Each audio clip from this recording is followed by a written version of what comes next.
এভাবে আবার আনলে কেন? ভাতের সঙ্গে খেতাম। তখন তো সবার মধ্যে আপনাকে বেশি দিতে পারি না, অথচ আমি জানি আপনি কচু শাক খেতে কত ভালোবাসেন। তা এতগুলো কচু শাক গেল কোথায়? বাবা, হ্যাঁ, কিছু বলবে বড় বউ? আজ আপনার ছেলে দুটো ইলিশ মাছের মাথা এনেছিল, তাই দিয়ে একটু কচু শাক করেছি। আপনার জন্য বাড়িতে কিছুটা তুলে এনেছি, খেয়ে নিন।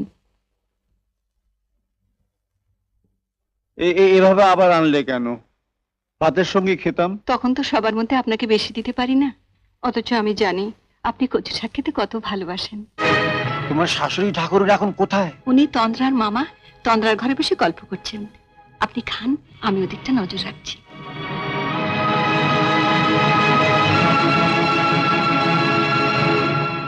আপনি খান বাবা।